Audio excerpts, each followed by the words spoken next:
Pygmalion Spectacles by Stanley Grauman Weinbaum. What is reality? Asked the gnome-like man.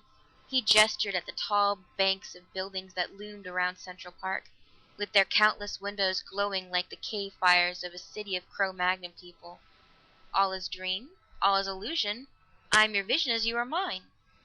Dan Burke, struggling for clarity of thought through the fumes of liquor, stared without comprehension at the tiny figure of his companion. He began to regret the impulse that had driven him to leave the party to seek fresh air in the park, and to fall by chance into the company of this diminutive old madman. But he needed escape. This was one party too many, and not even the presence of Claire with her trim ankles could hold him there. He felt an angry desire to go home, not to his hotel, but home to Chicago and to the comparative peace of the Board of Trade. But he was leaving tomorrow anyway. You drink, said the elfin-bearded face, to make real a dream, is it not so? It is to dream that what you seek is yours, or else to dream that what you hate is conquered. You drink to escape reality, and the irony is that even reality is a dream. Cracked, thought Dan again. Or so, concluded the other, says the philosopher Berkeley. Berkeley? Echoed Dan. His head was clearing. Memories of a sophomore course in elementary philosophy drifted back. Bishop Berkeley, eh? You know him, then? The philosopher of idealism, no? The one who argues that we do not see, feel, hear, taste the object, but that we have only the sensation of seeing, feeling, hearing, tasting. I sort of recall it. Ha! But sensations are mental phenomena. They exist in our minds. How then do we know that the objects themselves do not exist only in our minds? He waved again at the light-flecked buildings. You do not see that wall of masonry. You perceive only a sensation of feeling sight. The rest you interpret. You see the same thing, retorted Dan. How do you know I do? Even if you knew that what I call red would not be green, could you see through my eyes? Even if you knew that, how do you know that I too am not a dream of yours? Dan laughed. Of course nobody knows anything. You just get what information you can through the windows of your five senses, and then you make your guesses. When they're wrong, you pay the penalty. His mind was clear now save for a mild headache. Listen, he said suddenly. You can argue a reality away to an illusion. That's easy. But if your friend Berkeley is right, why can't you take a dream and make it real? If it works one way, it must work the other. The beard waggled. Elf bright eyes glittered queerly at him. All artists do that, said the old man softly. Dan felt that something more quivered on the verge of utterance. That's an evasion, he grunted. Anybody can tell the difference between a picture and the real thing, or between a movie and life. But, whispered the other, the realer the better, no? And if one could make a movie very real indeed, what would you say then? Nobody can, though. The eyes glittered strangely again. I can, he whispered. I did. Did what? Made real a dream. The voice turned angry. Fools, I bring it here to sell to Westman, the camera people, and what did they say? It isn't clear. Only one person can use it at a time. It's too expensive. Fools! Fools! Huh? Listen. I'm Albert Ludwig, Professor Ludwig. As Dan was silent, he continued. It means nothing to you, huh? But listen. A movie that gives one sight and sound. Suppose now I add taste, smell, even touch, if your interest is taken by the story. Suppose I make it so that you are in the story. You speak to the shadows, and the shadows reply. And instead of being on a screen, the story is all about you, and you are in it. Would that be to make real a dream? How the devil could you do that? How? How? But simply. First my liquid positive, then my magic spectacles. I photograph the story in a liquid with light-sensitive chromates. I build up a complex solution, do you see? I add taste chemically and sound electronically. And when the story is recorded, then I put the solution in my spectacle, my movie projector. I electrolyze the solution, break it down. The older chromates go first, and out comes the story, sight, sound, smell, taste, all. Touch? If your interest is taken, your mind supplies that. Eagerness crept into his voice. You will look at it, Mr. Burke, said Dan. A swindle, he thought. Then a spark of recklessness glowed out of the vanishing fumes of alcohol. Why not? He grunted. He rose. Ludwig standing came scarcely to his shoulder. A queer, gnome-like old man, Dan thought as he followed him across the park and into one of the scores of apartment hotels in the vicinity. In his room, Ludwig fumbled in a bag, producing a device vaguely reminiscent of a gas mask. There were goggles and a rubber mouthpiece. Dan examined it curiously while the little bearded professor brandished a bottle of watery liquid. Here it is, he gloated. My liquid positive, the story. Hard photography, infernally hard, therefore the simplest story. A utopia, just two characters and you, the audience. Now put the spectacles on. Put them on and tell me what the fools the Westman people are. He decanted some of the liquid into the mask and trailed a twist wire to a device on the table. A rectifier, he explained, for the electrolysis. Must you use all the liquid? Asked Dan. If you use part, do you see only part of the story? And which part? Each drop has all of it, but you must fill the eyepieces. Then as Dan slipped the device gingerly on, so, now what do you see? Not a damn thing, just the windows and the lights across the street. Of course, but now I start the electrolysis. Now! There was a moment of chaos. Liquid before Dan's eyes clouded suddenly white, and formless sounds buzzed. He moved to tear the device from his head, but emerging forms in the mistiness caught his interest. Giant things were writhing there.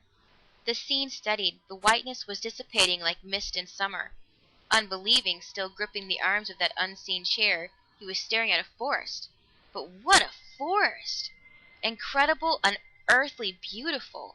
Smooth boles ascended inconveniently toward a brightening sky.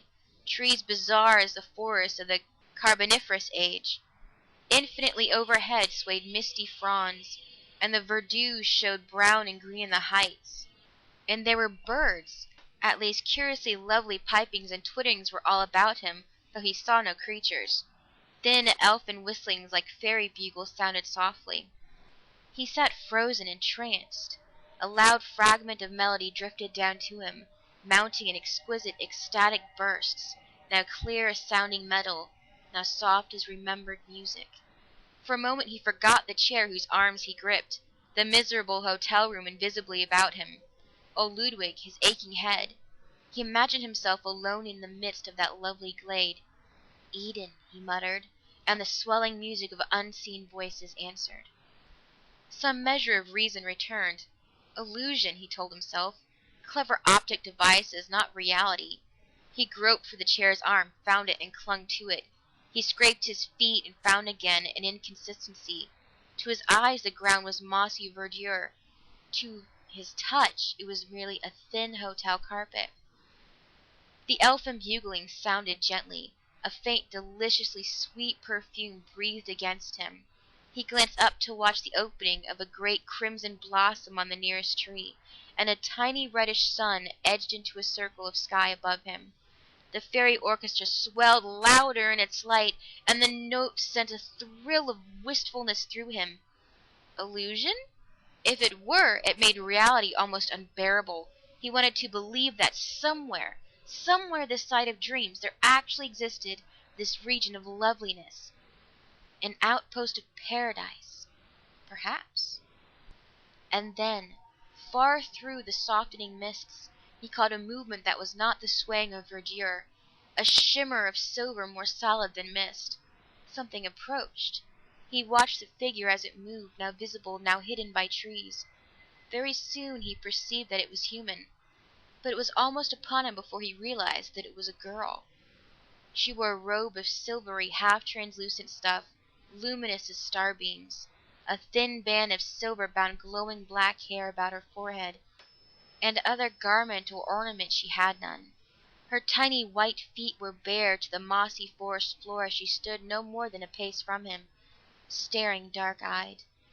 The thin music sounded again. She smiled. Dan summoned stumbling thoughts. Was this being also illusion? Had she no more reality than the loveliness of the forest? He opened his lips to speak, but a strained, excited voice sounded in his ears. "Who are you?" Had he spoken? The voice had come as if from another, like the sound of one's words in fever. The girl smiled again. "English!" she said in queer, soft tones.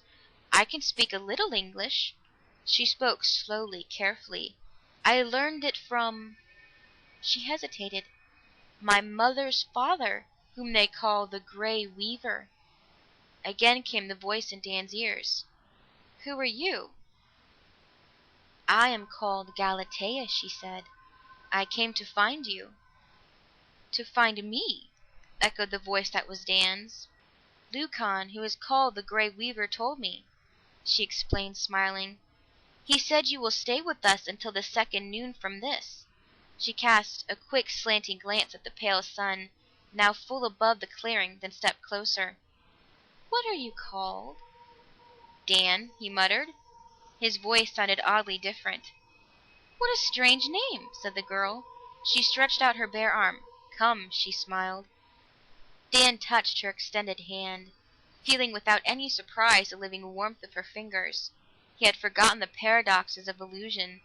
This was no longer illusion to him, but reality itself. It seemed to him that he followed her, walking over the shadowed turf that gave with springy crunch beneath his tread, though Galatea left hardly an imprint. He glanced down, noting that he himself wore a silver garment, and that his feet were bare. With the glance he felt a feathery breeze on his body and a sense of mossy earth on his feet. "Galatea," said his voice. "Galatea, what place is this? What language do you speak?" She glanced back, laughing. "Why, this is Paracosma, of course. And this is our language." "Paracosma," muttered Dan. "Paracosma?" A fragment of Greek that had survived somehow from a sophomore course a decade in the past came strangely back to him.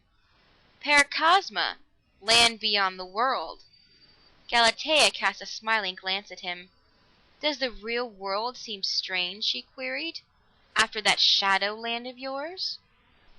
"Shadowland?" echoed Dan, bewildered. "This is shadow, not my world." The girl's smile turned quizzical.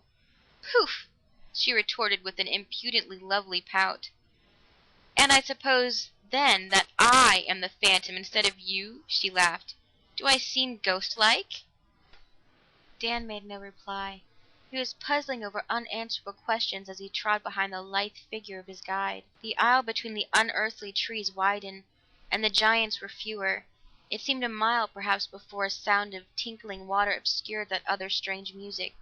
They emerged on the bank of a little river, swift and crystalline, that rippled and gurgled its way from glowing pool to flashing rapids, sparkling under the pale sun. Galatea bent over the brink and cupped her hands, raising a few mouthfuls of water to her lips. Dan followed her example, finding the liquid stinging cold. "How do we cross?" he asked. "You can wade up there." The dryad who led him gestured to a sunlit shallows above a tiny falls. "But I always cross here." She poised herself for a moment on the green bank, then dove like a silver arrow into the pool. Dan followed. The water stung his body like champagne, but a stroke or two carried him across to where Galatea had already emerged with a glistening of creamy bare limbs. Her garment clung tight as a metal sheath to her wet body. He felt a breathtaking thrill at the sight of her. And then, miraculously, the silver cloth was dry. The droplets rolled off as if from oiled silk, and they moved briskly on. The incredible forest had ended with the river. They walked over a meadow studded with little, many hued star-shaped flowers, whose fronds underfoot were soft as a lawn. Yet still the sweet pipings followed them, now loud, now whisper soft, in a tenuous web of melody. "Galatea," said Dan suddenly, "where is the music coming from?" She looked back amazed. "You silly one," she laughed. "From the flowers, of course. See?" She plucked a purple star and held it to his ear. True enough, a faint and plaintive melody hummed out of the blossom. She tossed it in his startled face and skipped on. A little copse appeared ahead, not of the gigantic forest trees, but of lesser growths, bearing flowers and fruits of iridescent colors, and a tiny brook bubbled through. and there stood the objective of their journey, a building of white, marble-like stone, single-storied and vine-covered, with broad glassless windows. They trod up a path of bright pebbles to the arched entrance, and here, on an intricate stone bench, sat a gray-bearded patriarchal individual. Galatea addressed him in a liquid language that reminded Dan of the flower pipings, then she turned. "This is Leucon," she said, as the ancient rose from his seat and spoke in English. "We are happy, Galatea and I, to welcome you, since visitors are a rare pleasure here, and those from your shadowy country most rare." Dan uttered puzzled words of thanks, and the old man nodded, reseating himself on the carven bench. Galatea skipped through the arched entrance, and Dan, after an irresolute moment, dropped to the remaining bench. Once more his thoughts were whirling in perplexed turbulence.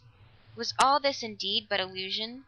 Was he sitting in actuality, in a prosaic hotel room, peering through magical spectacles that pictured this world about him?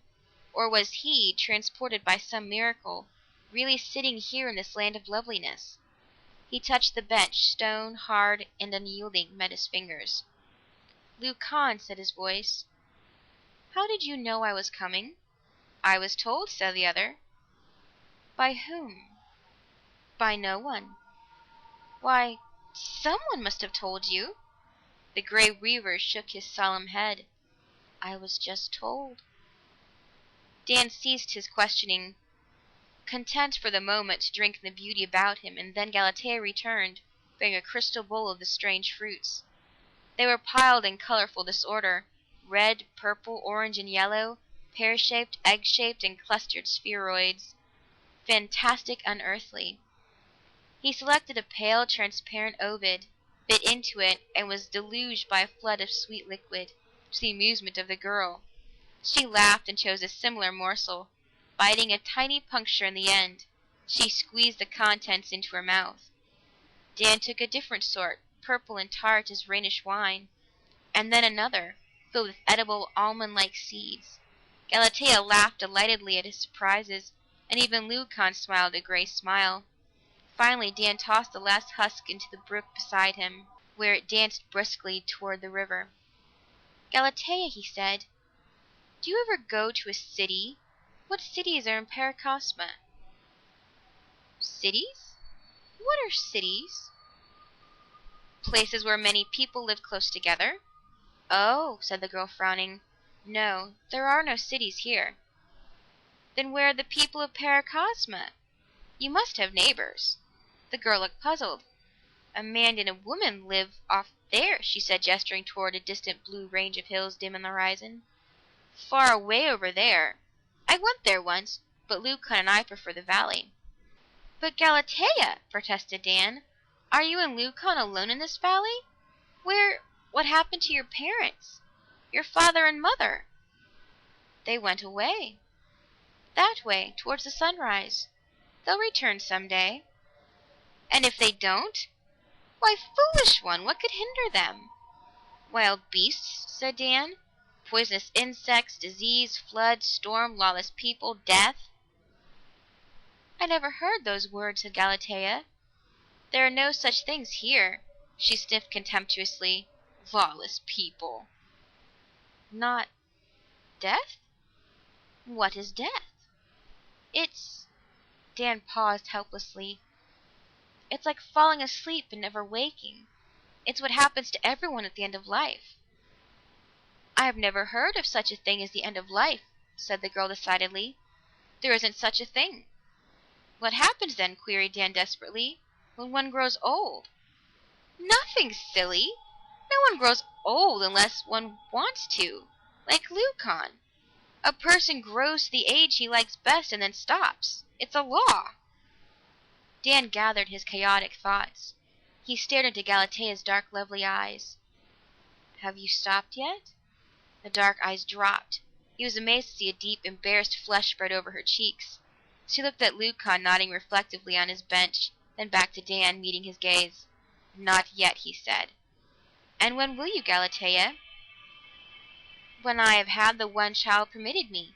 You see," she stared down at her dainty toes, "one cannot bear children afterwards." "Permitted? Permitted by whom?" by a law. Laws? Is everything here governed by laws? What of chance and accidents? What are those? Chance and accidents? Things unexpected, things unforeseen. Nothing is unforeseen, said Galatea still soberly.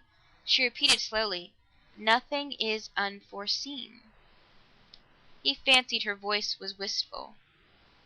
Lucan looked up. Enough of this, he said abruptly. He turned to Dan. I know these words of yours, chance, disease, death. They are not for Paracosma. Keep them in your unreal country. Where did you hear them, then? From Galatea's mother, said the Grey Weaver, who had them from your predecessor, a phantom who visited here before Galatea was born. Dan had a vision of Ludwig's face. What was he like? Much like you. But his name. The old man's mouth was suddenly grim. We do not speak of him, he said and rose, entering the dwelling in a cold silence. He goes to weave, said Galatea after a moment. Her lovely, piquant face was still troubled. What does he weave? This. She fingered the silver cloth of her gown. He weaves it out of metal bars on a very clever machine. I do not know the method. Who made the machine? It was here. But, Galatea, who built the house? Who planted these fruit trees? They were here. The house and the trees were always here. She lifted her eyes. I told you everything had been foreseen, from the beginning until eternity. Everything. The house and the trees and machine were ready for Lucan and my parents and me. There is a place for my child, who will be a girl, and a place for her child, and so on forever. Dan thought a moment. Were you born here? I don't know. He noted in sudden concern that her eyes were glistening with tears. Galatea, dear, why are you unhappy? What's wrong? Why, nothing! She shook her black curls, smiled suddenly at him. What could be wrong? How can one be unhappy in Paracosma? She sprang erect and seized his hand. Come, let's gather fruit for tomorrow. She darted off in a whirl of flashing silver, and Dan followed her around the wing of the edifice. Graceful as a dancer, she leapt from a branch above her head, caught it laughingly, and tossed a great golden globe to him. She loaded his arms with the prizes and sent him back to the bench, and when he returned she piled it so full of fruit that a deluge of colorful spears dropped around him. She laughed again and sent them spinning into the brook with thrust of her rosy toes, while Dan watched her with an aching wistfulness. Then suddenly she was facing him. For a long, tense instant they stood motionless, eyes upon eyes, and then she turned away and walked slowly around the arched portal. He followed her with his burden of fruit, his mind once more in a turmoil of doubt and perplexity. The little sun was losing itself behind the trees of that colossal forest to the west, and a coolness stirred among the long shadows. The brook was purple-hued in the dusk, but its cherry notes mingled still with the flower music. Then the sun was hidden, the shadow fingers darkened the meadow. Of a sudden the flowers were still, and the brook gurgled alone in the world of silence. In silence, too, Dan entered the doorway. The chamber within was a spacious one, floored with the large black and white squares. Exquisite benches of carved marble were here and there. Old Lucan in a far corner bent over an intricate glistening mechanism, and as Dan entered he drew a shining length of silver cloth from it, folded it, and placed it carefully aside. There was a curious, unearthly fact that Dan noted. Despite windows open to the evening, no night insects circled the globes that glowed at intervals from niches on the walls. Galatea stood in a doorway to his left, leaning half warily against the frame. He placed the bowl of fruit on a bench at the entrance and moved to her side. This is yours, she said, indicating the room beyond. He looked in upon a pleasant smaller chamber, a window framed a starry square, and a thin, swift, nearly silent stream of water gushed from the mouth of a carved human head on the left wall, curving into a 6-foot basin sunk in the floor. Another of the graceful benches covered with silver cloth completed the furnishings. A single glowing sphere pendant by a chain from the ceiling, illuminated the room. Dan turned to the girl whose eyes were still unwontedly serious. "This is ideal," he said. "But Galatea, how am I to turn out the light?" "Turn it out," she said. "You must cap it, so." A faint smile showed again on her lips as she dropped a metal covering over the shining sphere. They stood tense in the darkness. Dan sensed her nearness achingly, and then the light was on once more. She moved towards the door, and there paused, taking his hand. "Dear shadow," she said softly, "I hope your dreams are music." She was gone. Dan stood irresolute in his chamber. He glanced into the large room where Leucon still bent over his work, and the gray reaver raised a hand in solemn salutation, but said nothing. He felt no urge for the old man's silent company, and turned back into his room to prepare for slumber. Almost instantly, it seemed, the dawn was upon him, and bright elfin pipings were all about him, while the odd, ruddy sun sent a broad, slanting pane of light across the room. He rose, as fully aware of his surroundings as if he had not slept at all. The pool tempted him, and he bathed in stinging water. Thereafter he emerged into the central chamber, noting curiously that the globes still glowed in dim rivalry to the daylight. He touched one casually. It was cool as metal to his fingers, and lifted freely from its standard. For a moment he held the cold flaming thing in his hands, then replaced it and wandered to the dawn. Galatea was dancing upon the path, eating a strange fruit as rosy as her lips. She was merry again, once more the happy nymph who had greeted him, and she gave him a bright smile as he chose a sweet green ovid for his breakfast. "Come on," she called, "to the river!" She skipped away toward the unbelievable forest. Dan followed, marveling that her lithe speed was so easy a match for his stronger muscles. Then they were laughing in the pool, splashing about until Galatea drew herself to the bank, glowing and panting. He followed her as she lay relaxed. Strangely, he was neither tired nor breathless, with no sense of exertion. A question recurred to him, as yet unasked. "Galatea," said his voice, "whom will you take as a mate?" Her eyes went serious. "I don't know," she said. "At the proper time you will come. That is law." "And will you be happy?" "Of course." She seemed troubled. "Isn't everyone happy?" "Not where I live, Galatea." "Then that must be a strange place, that ghostly world of yours. A rather terrible place." "It is, often enough," Dan agreed. "I wish " He paused.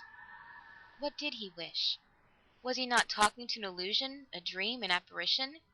He looked at the girl, at her glistening black hair, her eyes, her soft white skin, and then, for a tragic moment, he tried to feel the arms of that drab hotel chair beneath his hands, and failed. He smiled. He reached out his fingers to touch her bare arm, and for an instant she looked back at him with startled, sober eyes and sprang to her feet. "Come on, I want to show you my country." She set off down the stream, and Dan rose reluctantly to follow. What a day that was! They traced the little river from still pool to stinging rapids, and ever about them were strange twitterings and pipings that were the voices of the flowers.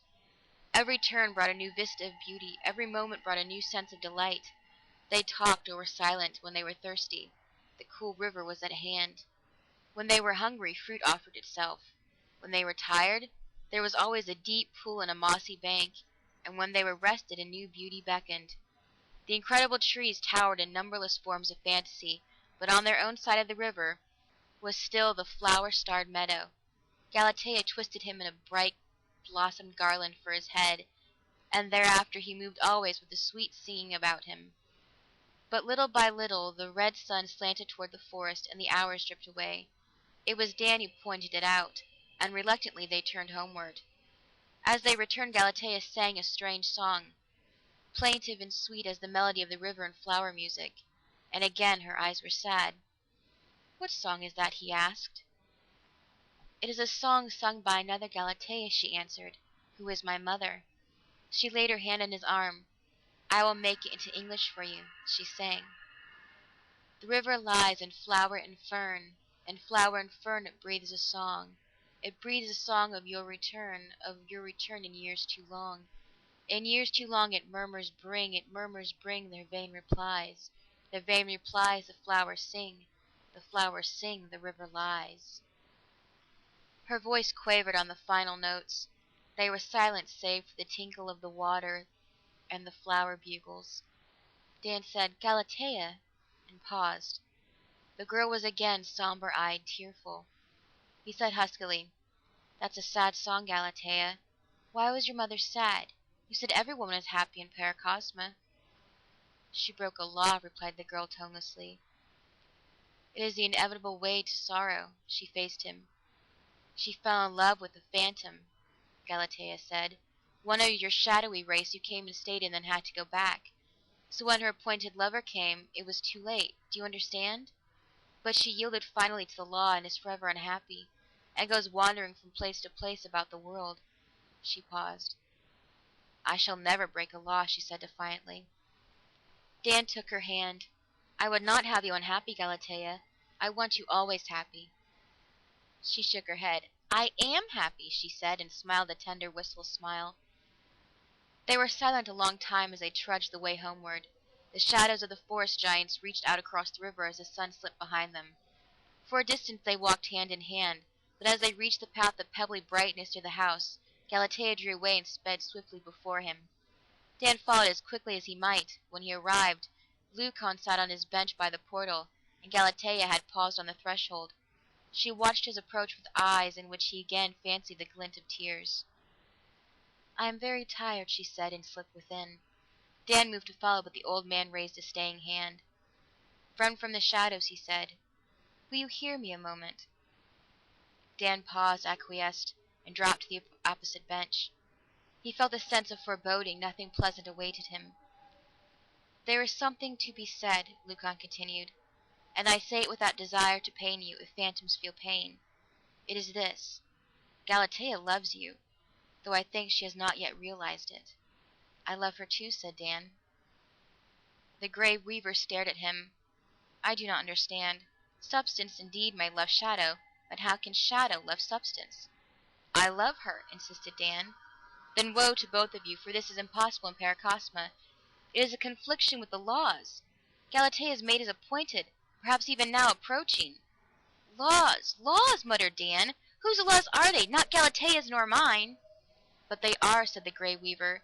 "It is not for you nor for me to criticize them, though I yet wonder what power could annul them to permit your presence here." "I had no voice in your laws." The old man peered at him in the dusk. "Has anyone anywhere a voice in the laws?" he queried. "And my country would have," retorted Dan. "Madness!" growled Lucan. "Man-made laws? Of what use are man-made laws with only man-made penalties, or none at all? If you shadows make a law that the wind shall blow only from the east, does the west wind obey it?" "We do not pass such laws," acknowledged Dan bitterly. "They may be stupid, but they're no more unjust than yours." "Ours," said the Grey Weaver, "are the unalterable laws of the world, the laws of nature. Violation is always unhappiness. I have seen it. I have known it in another, in Galatea's mother, though Galatea is stronger than she." He paused. "Now," he continued, "I ask only for mercy. Your stay is short, and I ask that you do no more harm than is already done. Be merciful. Give her no more to regret." He rose and moved through the archway. When Dan followed a moment later, he was already removing a square of silver from his device in the corner. Dan turned silent and happy to his own chamber, where the jet of water tinkled faintly as a distant bell. Again he rose at the glow of dawn, and again Galatea was before him, meeting him at the door with her bowl of fruit. She deposited her burden, giving him a wan little smile of greeting, and stood facing him as if waiting. "Come with me, Galatea," he said. "Where?" "To the river bank, to talk." They trudged in silence to the brink of Galatea's pool. Dan noted a subtle difference in the world around him. Outlines were vague, the thin flower pipings less audible, and the very landscape was queerly unstable, shifting like smoke when he wasn't looking at it directly. And strangely, though he had brought the girl here to talk to her, he had now nothing to say, but sat in aching silence with his eyes on the loveliness of her face. Galatea pointed at the red ascending sun. "So short a time," she said, "before you go back to your phantom world. I shall be sorry, very sorry." She touched his cheek with her fingers. "Dear shadow." Suppose, said Dan huskily, that I won't go. What if I won't leave here? His voice grew fiercer. I'll not go. I'm going to stay. The calm mournfulness of the girl's face checked him. He felt the irony of struggling against the inevitable progress of a dream. She spoke. Had I the making of the laws, you should stay. But you can't, dear one, you can't. Forgotten now were the words of the Grey Weaver. I love you, Galatea, he said. And I you, she whispered. See, dear shadow, how I break the same law my mother broke, and am glad to face the sorrow it will bring. She placed her hand tenderly over his. Lucan is very wise, and I am bound to obey him. But this is beyond his wisdom because he let himself grow old. She paused. He let himself grow old, she repeated slowly. A strange light gleamed in her dark eyes as she turned suddenly to Dan. Dear one, she said tensely, that thing that happens to the old, that death of yours, what follows it? What follows death? He echoed. Who knows? But, her voice was quivering, but one can't simply vanish. There must be an awakening. Who knows? Said Dan again. There are those who believe we wake to a happier world, but... He shook his head hopelessly. It must be true, well, it must be, Galatea cried. There must be more for you than the mad world you speak of. She leaned very close. Suppose, dear, she said, that when my appointed lover arrives, I send him away. Suppose I bear no children, but let myself grow old, older than Lucan, old until death. Would I join you in your happier world? Galatea! He cried distractedly. Oh, my dearest, what a terrible thought! More terrible than you know, she whispered, still very close to him. It is more than violation of a law. It is rebellion. Everything is planned, everything was foreseen except this. And if I bear no child, her place will be left unfulfilled, and the places of her children, and of their children, and so on until some day the whole great plan of Paracosma fails of whatever its destiny was to be. Her whisper grew very faint and fearful. It is destruction. But I love you more than I feared death. Dan's arms were about her. No, Galatea, no, promise me. She murmured, I can promise and then break my promise. She drew his head down, their lips touched, and he felt a fragrance and a taste like honey in her kiss. At least, she breathed, I can give you a name by which to love you. Philometros, measure of my love. A name, muttered Dan. A fantastic idea shot through his mind, a way of proving to himself that all this was reality, and not just a page that anyone could read who wore old Ludwig's magic spectacles. If Galatea would speak his name, perhaps he thought daringly, perhaps then he could stay. He thrust her away. Galatea, he cried, do you remember my name? She nodded silently, her unhappy eyes on his. Then say it, dear. She stared at him dumbly, miserably, but made no sound. Say it, Galatea, he pleaded desperately. My name, dear, just my name. Her mouth moved. She grew pale with effort, and Dan could have sworn that his name trembled on her quivering lips, though no sound came. At last she spoke. I can't, dearest one. Oh, I can't. Allah forbids it. She stood suddenly erect, recarving. Lucan calls, she said, and darted away. Dan followed along the pebbled path, but her speed was beyond his powers. At the portal he found only a weaver standing cold and stern. He raised his hand as Dan appeared. Your time, he said. Go, thinking of the havoc you have done. Where is Galatea? Gasped Dan. I've sent her away. The old man blocked the entrance. For a moment Dan would have struck him aside, but something withheld him. He stared wildly about the meadow. There! A flash of silver beyond the river at the edge of the... He turned and raced towards it, while motionless and cold the grey weaver watched him go. Galatea! He was over the river now on the forest bank, running through column vistas that whirled around him like mist. The world had gone cloudy. Fine flakes danced like snow before his eyes. Paracosma was dissolving around him. Through the chaos he fancied a glimpse of the girl, but closer approach left him still voicing his hopeless cry of Galatea. After an endless time he paused. Something familiar about the spot struck him, and just as the red sun edged above him he recognized the place, the very point at which he had entered Paracosma. A sense of futility overwhelmed him as for a moment he gazed at an unbelievable apparition. A dark window hung in mid-air before him, through which glowed rows of electric lights. Ludwig's window. It vanished, but the trees writhed and the sky darkened, and he swayed dizzily in turmoil. He realized suddenly that he was no longer standing, but sitting in the midst of the crazy glade, and his hands clutched something smooth and hard, the arms of that miserable hotel chair. Then at last he saw her close before him, Galatea with sorrow-stricken features, her tear-filled eyes on his. He made a terrific effort to rise, stood erect, and fell sprawling in a blaze of coruscating lights. He struggled to his knees. Walls, Ludwig's room, encompassed him. He must have slipped from the chair. The magic spectacles lay before him, one lens splintered and spilling a fluid no longer water clear but white as milk. "God!" he muttered. He felt shaken, sick, exhausted, with a bitter sense of bereavement, and his head ached fiercely. The room was drab, disgusting. He wanted to get out of it. He glanced automatically at his watch. 4 o'clock. He must have sat here nearly 5 hours. For the first time he noticed Ludwig's absence. He was glad of it and walked out of the door to an automatic elevator. There was no response to his ring. Someone was using the thing. He walked 3 flights to the street and back to his own room. In love with the vision! Worse, in love with a girl who had never lived, in a fantastic utopia that was literally nowhere. He threw himself on his bed with a groan that was half a sob. He saw finally the implication of the name Galatea. Galatea, Pygmalion statue given life by Venus in the ancient Grecian myth. But his Galatea, warm and lovely and vital, must remain forever without the gift of life, since he was neither Pygmalion nor God. He woke late in the morning, staring uncomprehensively about for the fountain and pool of Paracosma. Slow comprehension dawned. How much of last night's experience had been real? How much was the product of alcohol?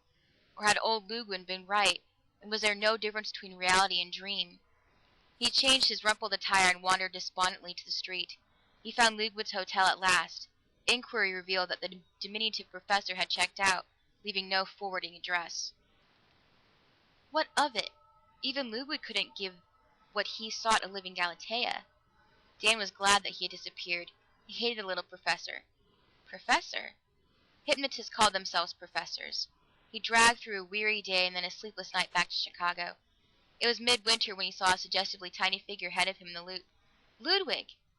Yet what use to hail him? His cry was automatic. "Professor Ludwig!" The elfin figure turned, recognized him, smiled. They stepped into the shelter of a building. "I'm sorry about your machine, Professor. I'll be glad to pay for the damage." "Ah, that was nothing, a cracked glass. But you, have you been ill? You look much the worse." "It's nothing," said Dan. "Your show was marvelous, Professor, marvelous. I'd have told you so, but you were gone when I ended." Ludwig shrugged. "I went to the lobby for a cigar. 5 hours with a wax dummy, you know." "It was marvelous," repeated Dan. "So real?" smiled the other. "Only because you cooperated, then. It takes self-hypnosis." "It was real, all right," agreed Dan glumly. "I don't understand it, that strange, beautiful country." "The trees were club mosses enlarged by a lens," said Ludwig. "All was trick photography, but stereoscope, as I told you, 3-dimensional.